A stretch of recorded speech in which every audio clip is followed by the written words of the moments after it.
All right, Ryan, go ahead.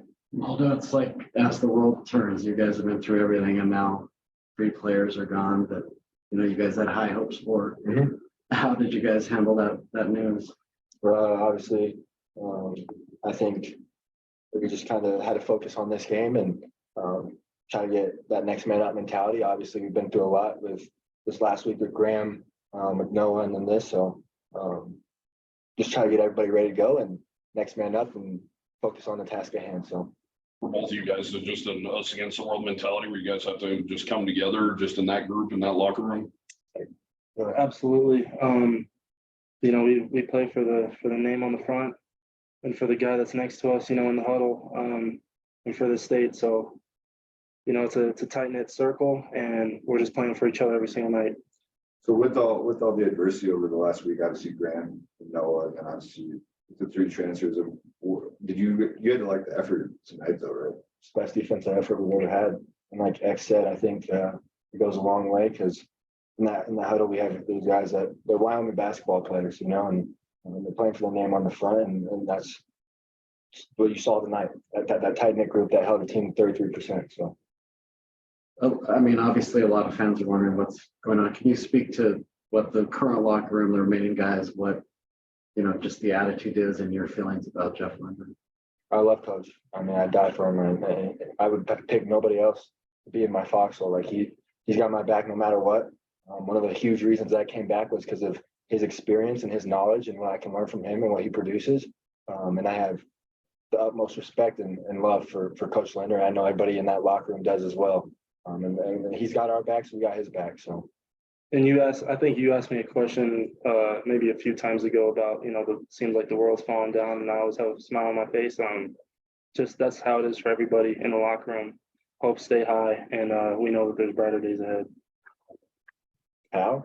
The work we put in. I mean, at the end of the day, if The sun's gonna rise regardless. So I think if you put as much work as we do in to this game, at the end of the day, why wouldn't you be confident? You're putting in the work. At some point, adversity is going to stop. You're going to get on the other side of the circle. And that's been my whole career here. I mean, that's what it is.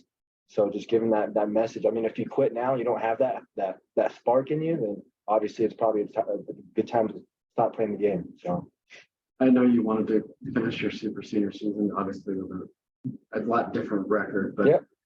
It's not over. You're one of now 5 players in program history with 2,000 points, yep. With Dimbo and Ewing and some of the Flynn Robinson. Just what do you think what do you want your legacy to be?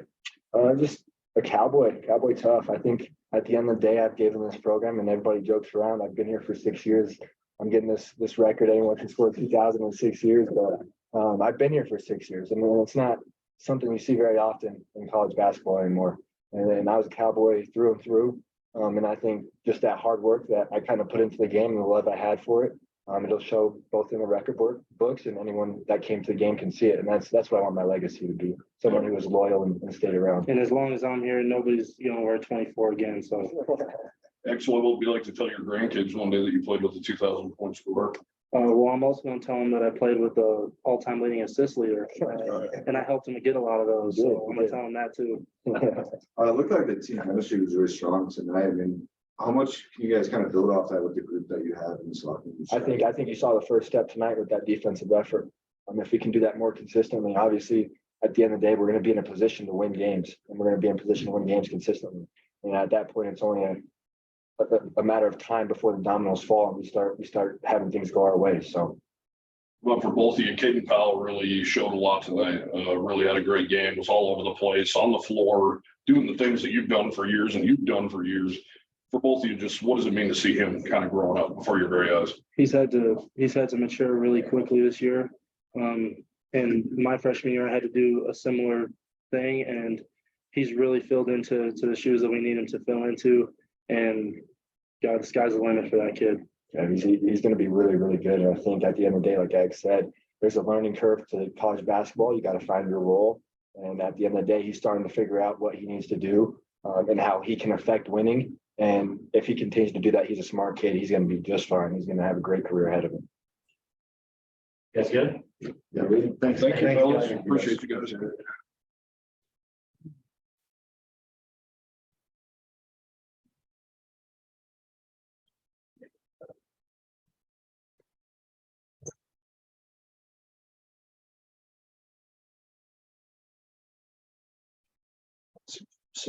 Yeah, I'd say that. I love Blender.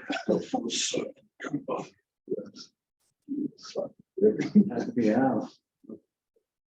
I mean, some of those players' family, everyone hates them. They're all evil.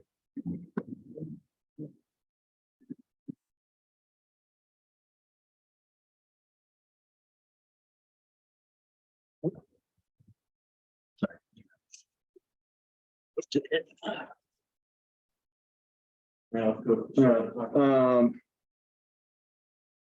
Proud of the guys' effort. I mean, that's a team that looked connected. That's a team that, they just didn't make any excuses when, little tough last couple of 24 hours. But I mean, those guys in that locker room, I mean, those guys figured, they knew what the game plan was, and we went out and did a really good job in terms of really holding down a team that's been, from the time we played them. I mean, they've been one of the hotter teams. They had a tough loss to Fresno, but having beaten Nevada and beat us, beat Colorado State. I mean, they're a good team, and for us to be able to come out and hold them to 33%, I mean, we haven't done that all year, and that just goes when, to be a good defensive team. I said you have to be connected. Guys have to understand their roles, and there's got to be a certain level of discipline and effort that's required to get stops. And give Harkless credit. I mean, he made a lot of tough shots, and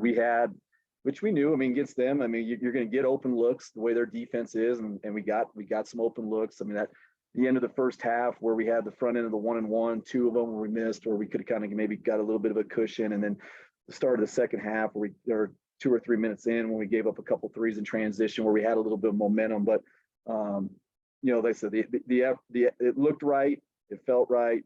And, the statement I made about the guys that were here, I mean, that's the statement. I'm not commenting about it. Wish them the best of luck. That's that. There's a lot of noise out there. I asked Malta what the locker room's like. If the current guys in the city loves you. Yeah, I mean, what's noise? I mean, you choose to listen to the noise. I mean, what? I mean, no, there's no law that says you have to get on social media. So, I mean, at the end of the day, like, if people want to voice whatever opinion they have, and everybody has opinion nowadays. Well, that's fine. I mean, everyone can have their opinion. They can say, we know that locker room, we know, and you know what, just going to worry about those guys and focus on them, and noise is noise. Jeff, can you speak to how difficult these last 5 days have been, though, with the Graham news and the Noah? Yeah, well, I mean, it's been 5 months. I mean, since Graham got hurt back in late October. I mean, it's never been a Monday where I haven't had, okay, well, hey, I had the same team this week. Let's roll over into this next week. And so that's what's hard. I mean, yeah, I mean, Graham, Noah, yeah, I mean, it's unfortunately, it is what it is. And there's things you can control and can't control, but just what I'm going to focus on is those guys that are here and focus on them getting better. And as I said in my press conference earlier, this week, I mean, that's finding those guys that, that want to do it every day and want to do the tough things and do the little things and be together. And so that's what we're focused on. Actually, Mo and both mentioned they really like the team chemistry tonight. I mean, what does that kind of say about the guys that are in this locker room now, just kind of going ahead? Yeah, I mean, those guys in the locker room, I mean, Hunter Thompson, J.O., Wenzel, Maldo, Ducell, I mean, they all played on an NCAA tournament team. I mean, that was less than a year ago. I mean, this time last year, we were 22-3, and we were about to be in the top 25. I mean, and those guys played a huge part in that. And, Graham, Noah, and some of those guys, if you're not healthy, I mean, it's a different story. But, I mean, it's just sometimes you got to go through some hard things. And that's the beauty of having a Hunter Thompson, but a Hunter Maldonado, that he's been here when things were really bad. When they won 6 games, 7 games before I got here. And at no point did he ever waver on his commitment to the University of Wyoming after going through a lot of hard times. And you know what? Sometimes in life, you got to go through hard times. There's guys that don't play that, when they get the opportunity, you make the most of it. Jonah Radaball for me. I made the reference to our team, Jalen Hurts. Jalen Hurts didn't play last year at Alabama. If Jalen Hurts would have felt sorry for himself, would he be starting the Super Bowl right now? No. And so, but to have a guy like Maldonado that understands what it is to be a pro, I mean, that's what a pro is just knowing that good or bad, and there's going to be good days and there's going to be bad days, that can you just be a guy that can show up every day and do your job. And that's why, I mean, that's why he'll be a good pro, because he is a pro. And the leadership that he provides in that locker room to those guys, knowing that, you know what, didn't go the way we planned, but knowing that his legacy is going to lie in the fact that, you know what, for Caden, for Nate, for Noah, for those guys in there now, it's like, hey, listen, just because it's tough now doesn't mean it has to be tough next year. And hopefully the things that you're going through now will be the reason why you're that much better next year. And I said, I love him to death, man. And I mean, I'll go to battle with him any day of the week and twice on Sunday. What is that, him getting 2,000 career points, when you're kind of going off that, what was that kind of, how does that seem? No, I mean, to me, his legacy isn't points. It's not rebounds. It's not assists. His legacy is the fact that he's a guy that when he had the option to do something else, when I got the job amidst COVID, that he could have went somewhere else. He could have went somewhere else after scoring 20 points last year. I mean, you think he couldn't have got an NIL deal somewhere? I mean, but at the end of the day, like he's those guys. I mean, he's a loyal dude, like, and a guy he knows that there's no skipping steps. But he's a guy that said his legacy is what he is. You know, he stuck around for 6 years. I mean, 6 years, and 6 years when, I mean, 4 of those 6. I mean, a lot of stuff, injuries, COVID. But I'm just thankful that I've been having the opportunity to coach him. Now that, it's pared down to the everyday guys, are you expecting that kind of defensive effort going forward? Well, yeah, I mean, it's, we got to go do it on the road. I mean, we've been able to do it. Like I said, we played, the games at home here, we've played really well defensively. Colorado State game, second half was a little bit, but in terms of Fresno, UNLV, but now we got to go do it on the road. And so excited for the challenge of going on the road, playing at Boise. I said with a group of guys that, they want to go in there and see what they can do. Jeff, you talked this week about like it guys, love it guys, live it guys. Where does Caden Powell fit into that, and how proud are you of the effort he came with? Yeah, I mean, he's a guy that, he's a guy that loves it, and he's a guy that, I mean, there's very few live it guys now. I mean, those are few and far between. But he's a guy that loves the process. He's a really smart kid. He's an independent thinker. He's a guy that he can see things, but he's a freshman and he just needs reps. And there's no one that feels worse than him about a couple of the drop balls he had. But I mean, he's a guy that he's selfless, and he's a guy that, I said, those guys, I said, those are the guys that help you win games. And right now, you know what?